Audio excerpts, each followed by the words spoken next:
Hello students, कैसे हैं आप। आज मैं आपके साथ डिस्कस करूंगी टॉपिक नॉन कॉन्टैक्ट फोर्सेस। इससे पहले का वीडियो कॉन्टैक्ट फोर्सेस मैंने कवर किया है, आप उसे देख सकते हैं। ठीक है, तो इस वीडियो में हम बात करेंगे नॉन कॉन्टैक्ट फोर्सेस। नॉन मतलब नहीं, और कॉन्टैक्ट मतलब टच में आ करना, और फोर्सेस मतलब पुल या पुश, यानी वो फोर्सेस, वो पुल और पुश जो कि बिना कांटेक्ट में आए ही हो जाते हैं। मतलब हमें देख के लगता है कि दो चीज़ें हैं, ये आपस में कांटेक्ट में नहीं आई, लेकिन फिर भी एक दूसरे के ऊपर फोर्स एक्सर्ट कर रही हैं। ठीक है, तो वो फोर्सेस कौन से फोर्सेस होते हैं, इसके बारे में हम इसमें डिस्कस करेंगे। तो हम शुरू करें, इससे पहले एक एक्टिविटी दी गई है जिसमें कि हमने मैग्नेटिक फोर्स को डिस्कस किया है। मैग्नेटिक फोर्स मतलब जैसे आपने मैग्नेट देखा होगा, चुंबक। ठीक है, वो फोर्सेस, वो मैग्नेटिक फोर्सेस होते हैं। जैसे दो चुंबक के टुकड़े आपस में जब आप उनको पास में लाते हैं तो वो खींच लेते हैं एक दूसरे को। ठीक है, और कभी आपने देखा होगा कि एक चुंबक के टुकड़े को अगर आप उलट दें, जैसे वो पहले था उसके ठीक अपोजिट में कर दें, तो वो चुंबक चिपकते नहीं है, वो एक दूसरे को रिपल, धक्का देने लगते हैं, दूर भागने लगते हैं। ठीक है, तो ये मैग्नेटिक फोर्सेस होते हैं। मैग्नेट यानी ये बिना कांटेक्ट में आए ही एक दूसरे को पुल भी कर सकते हैं और पुश भी कर सकते हैं।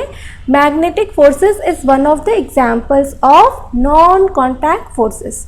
तो चलिए देखते हैं मैग्नेटिक फोर्स कैसे एक नॉन कांटेक्ट फोर्स है, इस चीज़ को कैसे एक्सप्लेन किया गया है एक्टिविटी 11.6 से। Take a pair of bar magnets. ठीक है, एक पेयर ऑफ बार मैग्नेट्स ले लेना है, मतलब मैग्नेट के टुकड़े, बार मतलब इतने बड़े बड़े बार होते हैं, उनके दो मैग्नेट के दो टुकड़े ले लेना है। ठीक है, तो जो मैग्नेट होता है, जैसे सपोज ये पेन है, ये एक मैग्नेट है। ठीक है, तो इसका एक नॉर्थ पोल होगा और इसका एक साउथ पोल होगा। ठीक है, मतलब जो भी मैग्नेट, इसको मैं फिर से तोड़ दूंगी तो ये वाला चीज़ नॉर्थ पोल बन जाएगा, ये वाला चीज़ साउथ पोल, और ये वाला टुकड़ा नॉर्थ पोल, और मतलब हर एक मैग्नेट के दो पोर्शंस होते हैं। ठीक है, place the longer side of one of the magnets over 3 round shaped pencils or wooden rollers as shown in figure 11.10। तो 3 पेंसिल ले लीजिए। ठीक है, जैसे आप फिगर में देख सकते हैं, 3 पेंसिल्स ले ली और मैग्नेट के एक टुकड़े को इन तीनों रोलिंग पेंसिल्स के ऊपर रख दिया हमने। ठीक है, फिर क्या किया, now bring one end of the other magnet near the end of the magnet placed on the rollers। Make sure that the two magnets do not touch each other. Observe what happens next. Bring the other end of the magnet near the same end of the magnet placed on the rollers। तो मतलब कि जैसे आपने देखा कि एक magnet को हमने यहाँ पे रख लिया। ठीक है, तो यहाँ पे जो रेड और ब्लू कलर देख रहे हैं ना, ये मैग्नेट का नॉर्थ पोल और साउथ पोल रिप्रेजेंट कर रहा है। ठीक है, सपोज जो रेड कलर है वो नॉर्थ पोल रिप्रेजेंट कर रहा है और ब्लू कलर जो है वो साउथ पोल रिप्रेजेंट कर रहा है। ठीक है, हमने सपोज कर लिया, मतलब दो अलग अलग छोर हैं मैग्नेट के। अगर हम पेंसिल के ऊपर मैग्नेट बार को रख लिया हमने, और फिर जो है हमने, तो जो रेड कलर का नॉर्थ पोल है, जो पोल्स होते हैं opposite pole attract each other और similar poles repel each other, यानी नॉर्थ और साउथ पोल आपस में चिपक जाएंगे और नॉर्थ पोल या साउथ पोल आपस में एक दूसरे को रिपेल करेंगे। तो फर्स्ट केस में हमने नॉर्थ पोल को साउथ पोल से कांटेक्ट में लाने की कोशिश की, मतलब बिल्कुल पास में लेके गए लेकिन टच नहीं कराया। ठीक है, जैसे आप फिगर में देख सकते हैं पहले केस में, तो ये टच नहीं है। तो क्या हो गया, आप देखेंगे कि जैसे जैसे आप इस मैग्नेट को पास लेके जाएंगे, वो मैग्नेट इससे चिपकने की कोशिश करेगा, और जो पेंसिल्स नीचे रखी गई हैं वो रोल करते हुए आएंगी, और मैग्नेट को जैसे जैसे आप दूर लेके जाएंगे, वो पेंसिल्स के ऊपर चल के वो मैग्नेट उनके पीछे पीछे पीछे पीछे आएगा। आप इसको काफ़ी देर दूर तक जो है ड्रैग भी कर सकते हैं इस तरीके से। ठीक है, और दूसरे केस में हम देख रहे हैं कि जब हम पेंसिल के ऊपर इसी मैग्नेट बार को रखे हुए हैं, बस हमने क्या किया, उसका साइड चेंज कर दिया। अब आप देख रहे होंगे सेकेंड फिगर में दोनों साइड्स जो है वो ब्लू ब्लू है, यानी कि दोनों ही साइड साउथ साउथ है। तो इसमें क्या है, मैग्नेट एक दूसरे को रिपेल करेंगे, पुश करेंगे, दूर भागेंगे एक दूसरे से। तो जो मैग्नेट पहले जिस दिशा में हम मैग्नेट को खींच रहे थे उसी डायरेक्शन में वो पेंसिल के साथ रोल कर रहा था ऐसे, अब क्या करेगा, जब हम उसको पास ले जाएंगे तो वो इधर ना आके वो पीछे को भागेगा, दूर जाएगा, रिपेल करेगा।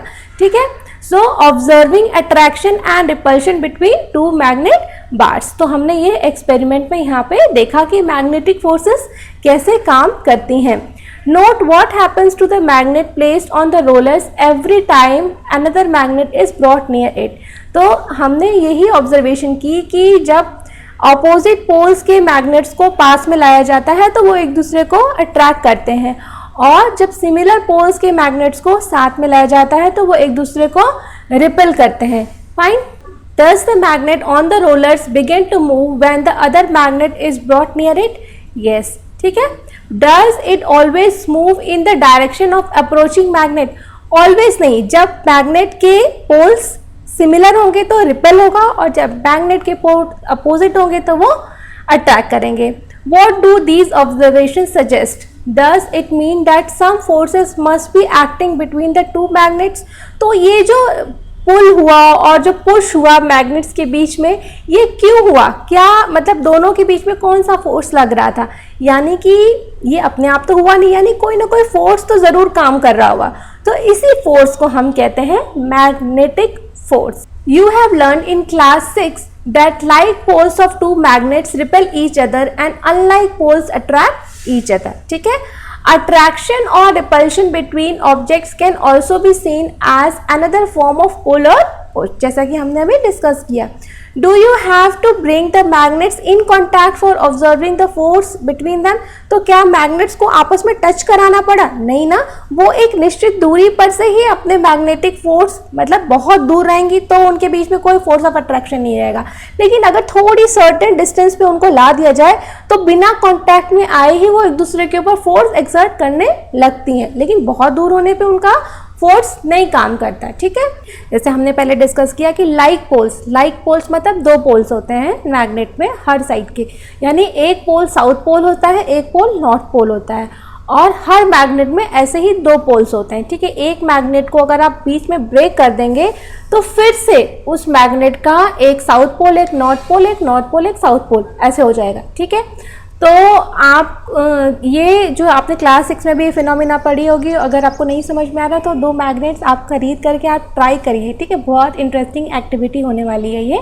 तो जो लाइक पोल्स होते हैं वो आपस में, हमें पता नहीं होता कि कौन से लाइक पोल्स हैं, लेकिन जब हम पास में लाते हैं तो जो दो पोल्स जो है आपस में अट्रैक्ट करते हैं तो हम समझ जाते हैं कि ये पोल्स और ये पोल्स अपोजिट हैं, इसलिए ये आपस में अट्रैक्शन का फिनोमिना शो कर रही हैं। और जो पोल्स आपस में एक दूसरे को रिपेल करते हैं, यानी कि हम समझ जाते हैं कि ये भी नॉर्थ पोल है और ये भी नॉर्थ पोल है, तभी एक दूसरे को ये जो है रिपेल कर रहे हैं। और अट्रैक्शन और रिपल्शन भी, ये भी एक तरीके का पुल और पुश है, तो यानी ये भी एक तरीके का फोर्स है। तो हमने ये जो है कंक्लूजन ड्रॉ किया कि मैग्नेट्स में भी आपस में फोर्स लगता है, अगर हम उनको एक सर्टेन लेवल तक पास में लेके आए तो बिना टच कराए ही वो एक दूसरे को पुल और पुश करते हैं। ठीक है। A magnet can exert a force on another magnet without being in contact with it. The force exerted by a magnet is an example of non-contact force. तो ये जो मैग्नेट्स जो थे ये दोनों कांटेक्ट में नहीं आए, लेकिन एक सर्टेन डिस्टेंस पे ही थे, तो ये आपस में एक दूसरे के ऊपर फोर्स एक्सर्ट किया, तो ये हमने कहा कि ये मैग्नेटिक फोर्स है। ठीक है। तो ये जो ऊपर है ये मैग्नेटिक फोर्स की डेफिनेशन है। A magnet can exert on a force on another magnet without being in contact with it, और इसको हम नॉन कॉन्टैक्ट फोर्स कहते हैं। Magnetic force is a non contact force. Similarly, the force exerted by a magnet on a piece of iron is also a non-contact force. अब तो हमने अभी तो ये देखा कि जो है एक मैग्नेट दूसरे मैग्नेट को कैसे अट्रैक्ट और रिपेल कर रहा है। ठीक है। लेकिन मैग्नेट्स के अंदर एक क्वालिटी और होती है कि वो आयरन से बनी, लोहे से बनी चीज़ें को भी अपनी तरफ अट्रैक्ट करते हैं, अपनी तरफ खींच लेते हैं। उनको रिपेल नहीं करते हैं, हाँ उनको अपनी तरफ खींच लेते हैं। जैसे आपने देखा होगा कि मैग्नेट जो फ्रिज है, फ्रिज के ऊपर आपने बहुत सारे मैग्नेट के स्टिकर्स चिपकाए होंगे, तो फ्रिज का जो वॉल होता है, डोर होता है, उसमें लोहा रहता है। ठीक है। तो इसकी वजह से मैग्नेट उसके ऊपर चिपक जाता है, कीलें जो है मैग्नेट से चिपक जाती हैं, तो मैग्नेट्स जो है वो लोहे को, आयरन को अपनी तरफ अट्रैक्ट करते हैं। ठीक है। तो ये हो गया मैग्नेटिक फोर्स जो कि एक नॉन कॉन्टैक्ट फोर्स है। अब हम दूसरे तरह के नॉन कॉन्टैक्ट फोर्स को डिस्क्राइब करेंगे जो है कि इलेक्ट्रोस्टैटिक फोर्स। ठीक है। ये एक second type of non contact force है। इसमें भी दो चीज़ें फोर्स तो एक्सर्ट करती हैं एक दूसरे के ऊपर, लेकिन बिना कॉन्टैक्ट में आए हुए। इसको हम समझेंगे एक्टिविटी 11.7 के थ्रू। ठीक है। Take a plastic straw and cut it into nearly 2 equal pieces. एक प्लास्टिक का स्ट्रॉ मतलब वो पाइप जिससे आप पानी पीते हो ना, कोल्ड ड्रिंक पीने के लिए यूज़ होती है, वो प्लास्टिक की स्ट्रॉ, ठीक है। And cut it into 2 equal pieces, उसको बीच से काट लीजिए, ठीक है। Suspend one of the pieces from the edge of a table with the help of a piece of thread, figure 11.11। मतलब एक स्ट्रॉ को 2 पीसेस में कट कर लीजिए, एक पीस को जो है धागे से आप टेबल के थ्रू लटका दीजिए और एक पीस को अपने हाथ में लीजिए, ठीक है। Now hold the other piece of the straw in your hand and rub its free end with the sheet of a paper. तो जो स्ट्रॉ जो है आपके हाथ में है उसके फ्री एंड को एक हाथ से ऐसे स्ट्रॉ पकड़िए, जैसे ये स्ट्रॉ है, स्ट्रॉ का दूसरा हिस्सा, तो इसको एक पेज ले लीजिए, जैसे ये पेज है, और इसके ऊपर ऐसे ऐसे मैंने ऐसे ऐसे रगड़ा, पेज के ऊपर, पेपर के ऊपर स्ट्रॉ को रगड़ा प्लास्टिक के, ठीक है। Bring the rubbed and of the straw near the suspended straw, make sure that the 2 pieces do not touch each other, what do you observe. तो जो इसको रगड़ने के बाद उस स्ट्रॉ को हल्का सा जो है टच मत कराना है, बस पास लेके जाना है उस स्ट्रॉ के पास जो कि धागे से लटक रहा है टेबल पे, ठीक है। Next rub the free end of the suspended piece of the straw with a sheet of paper. तो जो स्ट्रॉ लटक रहा है उसको भी आप जो है पेपर से ऐसे ऐसे रब कर दीजिए। Again, bring the piece of the straw that was rubbed earlier with the paper near the free end of your suspended straw. What do you observe now? अब आपने क्या देखा, ठीक है। जैसा कि इस एक्टिविटी में कहा गया कि धागे से स्ट्रॉ के एक एंड को ऐसे लटका देना है और फिर एक एंड को जो आपने हाथ में लिया उसको पेपर पे रगड़ना है और पास में लेके जाना है, हल्का टच नहीं कराना है। तो आप क्या देखेंगे कि ये स्ट्रॉ दूसरे स्ट्रॉ को अट्रैक्ट कर रहा है, वो पास में आ रहा है उसके, ठीक है। लेकिन जब जो स्ट्रॉ नीचे लटक रहा है उसको भी, इसको तो आपने पेपर से रगड़ ही दिया, ठीक है, जो स्ट्रॉ लटक रहा है टेबल से उसको भी आपने पेपर पे ऐसे ऐसे करके रगड़ दिया, रब कर दिया। फिर इस स्ट्रॉ को उसके फिर से पास में लाइए, तो अब आप देखेंगे ये दोनों एक दूसरे को रिपेल कर रहे हैं, धक्का दे रहे हैं। पहले केस में जहाँ अट्रैक्शन था वहीं इस केस में रिपल्शन है। ऐसा चीज़ क्या हो गई दोनों के साथ, ठीक है, कि ये दोनों एक दूसरे को कभी अट्रैक्ट कर रहे हैं, कभी रिपेल कर रहे हैं। तो ये होता है इलेक्ट्रोस्टैटिक फोर्स, ठीक है, इसी को कहते हैं इलेक्ट्रोस्टैटिक फोर्स। इलेक्ट्रोस्टैटिक फोर्स क्यों लगता है? ये लगता है due to presence of charge, ठीक है। पहले जो स्ट्रॉ था जब हमने कट किया तो दोनों के ऊपर कोई चार्ज नहीं था। फिर जो स्ट्रॉ हमारे हाथ में था जब हमने उसको पेपर से रब किया तो उसके ऊपर एक सर्टेन काइंड ऑफ चार्ज आ गया, ठीक है, पॉजिटिव या नेगेटिव, कोई भी चार्ज आप मान लीजिए कि उसके ऊपर एक नेगेटिव तरह का चार्ज आ गया स्ट्रॉ के ऊपर। तो जब हम इसको लटके हुए स्ट्रॉ के पास लेके गए तो इसने उसे अट्रैक्ट किया क्योंकि इसके पास सर्टेन काइंड ऑफ चार्ज था और सामने वाला जो स्ट्रॉ लटक रहा था वो न्यूट्रल था, तो इसने उसको अट्रैक्ट किया, ठीक है। लेकिन जब हमने लटके हुए स्ट्रॉ को भी पेपर से रब कर दिया तो उसके ऊपर भी नेगेटिव चार्ज आ गया। तो दोनों ही चीज़ों के ऊपर जब नेगेटिव चार्ज आ गया तो जब हमने पास लेके गए तो क्योंकि दोनों के ऊपर सिमिलर चार्जेस थे इसलिए अब इस केस में दोनों स्ट्रॉ ने एक दूसरे को रिपेल किया, ठीक है। A straw rubbed with paper attracts another straw but repels it if it has also been rubbed with a sheet of paper. Fine. Hope करती हूँ कि आपको अच्छे से समझ में आ रहा होगा। इलेक्ट्रोस्टैटिक फोर्स वो फोर्स होता है जो कि that is due to the presence of charge, ठीक है। कोई भी ऑब्जेक्ट के ऊपर अगर चार्ज होता है तो वो किसी दूसरी चीज़ को अट्रैक्ट कर सकती है, ठीक है, या रिपेल कर सकती है। डिपेंड करता है कि सामने वाले के ऊपर कौन सा चार्ज है। जैसे किसी चीज़ के ऊपर नेगेटिव चार्ज है तो वो पॉजिटिव या न्यूट्रल चार्ज वाली चीज़ों को अट्रैक्ट करेगी।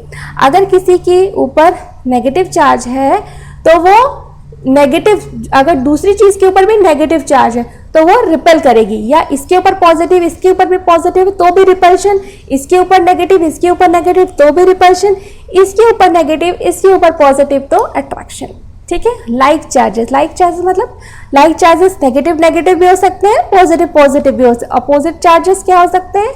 मतलब एक पॉजिटिव और एक नेगेटिव, ठीक है। A straw is said to have acquired electrostatic charge after it has been rubbed with a sheet of paper.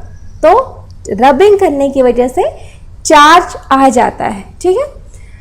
Such a straw is an example of a charged body. तो rubbing करने से उसके ऊपर charge आ जाता है इसलिए हम कहते हैं charged body.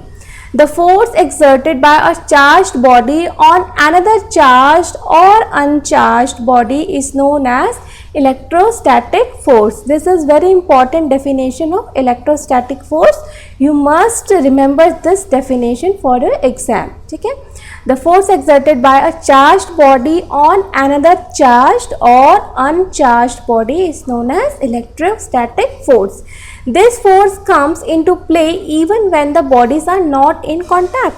तो हमने टच नहीं करा था, हम जस्ट बस पास में लेके गए थे. ठीक है, the electrostatic force therefore is another example of a non contact force. इसी वजह से ये भी एक एग्जाम्पल है नॉन कॉन्टैक्ट फोर्स का. ठीक है, you will learn more about electrostatic charges in chapter number 15. ठीक है, चैप्टर नंबर 15 में हम लाइटनिंग और बाकी चीज़ों के बारे में पढ़ेंगे कि बादल कैसे गरजते हैं, बिजली कैसे चमकती है और आवाज़ कहाँ से आती है. इलेक्ट्रोस्टैटिक चार्जेस के बारे में बहुत ही इंटरेस्टिंग चैप्टर है, चैप्टर नंबर 15. ठीक है, हम वहाँ इसको और डिटेल में पढ़ेंगे.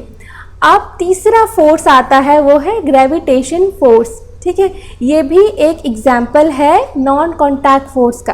ठीक है, ग्रेविटेशनल फोर्स, क्योंकि इसमें भी किसी चीज़ के कांटेक्ट में आने की ज़रूरत नहीं होती, इसलिए ग्रेविटेशन फोर्स भी non contact force. Gravitation force मतलब जैसे कि वो फोर्स जिसके की वजह से अर्थ में ग्रेविटी है, एक अर्थ में एक अट्रैक्शन है. जैसे आपने कहानी सुनी होगी न्यूटन की. न्यूटन ने क्या किया था, न्यूटन एप्पल के पेड़ के नीचे बैठे थे और उनके सर के ऊपर एप्पल गिरा. तो अब वो ये सोचने लगे कि ये एप्पल नीचे ही क्यों गिरा, ये एप्पल ऊपर भी तो जा सकता था, हवा में भी रह सकता था, नीचे ही क्यों गिरा. मतलब कोई भी चीज़ हम फेंकते हैं तो वो नीचे ही क्यों गिरती है, अल्टीमेटली हवा में भी रह जाती, ऊपर चली जाती है, आसमान में लग जाए. तो न्यूटन ने फोर्स ऑफ ग्रेविटी की डिस्कवरी की इस तरीके से. ठीक है, तो यानी कि हमारी अर्थ में एक ऐसी मैग्नेटिक पावर है जिसको कि हम ग्रेविटी कहते हैं, फोर्स ऑफ ग्रेविटी कहते हैं. ठीक है, और ये भी कांटेक्ट में आने की ज़रूरत नहीं है. जैसे एप्पल, और जो एप्पल पेड़ पे लगा है और अर्थ, उसमें कोई कांटेक्ट नहीं था, लेकिन जब वो डाली से टूटा तो वो नीचे ही गिरा. That is due to force of gravitation. You know that a coin और a pen falls to the ground when it slips from your hand. आपको पता ही है कि कोई भी कॉइन या पेन अगर आपके हाथ से छूट जाता है तो वो कहाँ गिरता है, वो सीधे ज़मीन पे ही गिरता है. ठीक है, leaves and fruits also fall to the ground when they get detach from the plant. पत्ते और फल भी नीचे ही गिरते हैं. ठीक है, जब वो पेड़ से टूट जाते हैं. तो have you ever wondered why is it so. कभी आपने सोचा है कि क्यों होता है ऐसा, कि नीचे ही क्यों गिरते हैं. ठीक है, that is due to the force of gravity. हमारी अर्थ के अंदर एक गुरुत्वाकर्षण है, गुरुत्वाकर्षण की शक्ति है, वो हर चीज़ को अपनी तरफ खींचती है. इसीलिए जो मून है वो अर्थ का चक्कर क्यों लगा रहा है, दैट इज द, जो मून है उसका साइज अर्थ के कंपैरिजन में छोटा है और अर्थ की ग्रेविटेशनल पुल में है, इसी वजह से वो जो है, वो मून जो है अर्थ का चक्कर लगा रहा है due to force of gravity. When a coin is held in your hand, it is at rest. जब आपके हाथ में रहता है तो वो रेस्ट में रहता है. As soon as it is released, it begins to move downwards. It is clear that the state of motion of the coins undergoes a change. Can this happen without a force acting on it? Which is this force? तो जब कोई coin आपके हाथ में रहती है तब तो रेस्ट पे रहती है, जैसे ही छूटती है तो वो चलने लगती है, वो नीचे गिरने लगती है. क्यों, मतलब बिना फोर्स लगे ही कॉइन नीचे कैसे गिर, मतलब हाथ से छूटा, आपने कोई धक्का नहीं दिया, कोई पुल नहीं किया, कोई पुश नहीं किया, लेकिन बस ऐसे छोड़ दिया आपने तो वो चलने लग गई. स्टेट ऑफ रेस्ट से स्टेट ऑफ मोशन में हो गई. तो हमने अभी पढ़ा था कि किसी भी चीज़ का स्टेट ऑफ मोशन तभी चेंज होता है जब उसके ऊपर कोई फोर्स लगता है. तो यहाँ पे कौन सा फोर्स लगा कॉइन के ऊपर कि वो रेस्ट से मोशन में आ गया, तो यहाँ पे हमारा ग्रेविटेशन फोर्स लगा, जो कि हमको दिखाई नहीं देती, कॉन्टैक्ट फोर्स नहीं है, लेकिन वो होती है. ठीक है, ये भी एक नॉन कॉन्टैक्ट फोर्स का एग्जाम्पल है ग्रेविटी. ऑब्जेक्ट्स और things fall towards the earth because it pulls them. This force is called the force of gravity. Earth पे चीज़ें इसीलिए गिरती हैं क्योंकि अर्थ के पास एक ग्रेविटेशनल फोर्स है. ठीक है, और just gravity, this is an attractive force. ये हमेशा अट्रैक्टिव फोर्स ही है. ये जैसे अभी हमने मैग्नेटिक फोर्स देखा, इलेक्ट्रोस्टैटिक फोर्स देखा, एक बारी उसमें अट्रैक्शन हो रही है, एक बारी उसमें रिपल्शन हो रही है, लेकिन ग्रेविटी फोर्स में कोई रिपल्शन फोर्स नहीं होता, इसमें हमेशा अट्रैक्शन ही रहता है. ठीक है, हमेशा उसकी तरफ ही गिरती है. The force of gravity acts on all objects, और ये सारे ऑब्जेक्ट्स पे लगती है। इसमें कोई चार्ज की बात नहीं है कि ये चार्ज होगा, अपोजिट चार्ज होगा, सिमिलर चार्ज होगा, नहीं, जितने भी ऑब्जेक्ट्स हैं, ठीक है, वो अर्थ की ग्रेविटी में आते हैं। The force of gravity acts on all of us all the time without our being aware of it.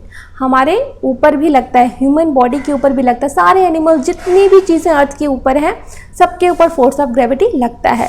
लेकिन अब आप सोच रहे होंगे कि रॉकेट जो है, रॉकेट आसमान में हम लोग छोड़ते हैं ना, सैटेलाइट छोड़ते हैं, वो जो है अर्थ से बाहर कैसे निकलती हैं? अगर फोर्स ऑफ ग्रेविटी हर चीज़ को अपनी तरफ खींचती है तो रॉकेट और सैटेलाइट हम आसमान में कैसे भेज देते हैं? तो इसका क्या रीज़न है? तो जो फोर्स ऑफ ग्रेविटी है वो 9.8 इसकी वैल्यू है, ठीक है। तो इसको ओवरकम करने के लिए इससे अपोजिट और इससे थोड़ा ज़्यादा हमको फोर्स लगाना पड़ता है, ताकि वो रॉकेट जो है अर्थ की ग्रेविटी को स्किप कर जाए। जैसे मैं किसी चीज़ को, सपोज ये पेन है, ठीक है, इसको मैं जो है 2 फोर्स से इधर खींच रही हूँ। आप चाहते हो कि ये पेन इस डायरेक्शन में ना जाके इधर जाए, ठीक है, तो कैसे जाएगा ये? ठीक है, वो ऐसे जाएगा कि मेरे को यहाँ पे ज़्यादा फोर्स लगाना पड़ेगा। तो जब मैं यहाँ ज़्यादा फोर्स लगाऊंगी तो ये इस डायरेक्शन में चला जाएगा। राइट।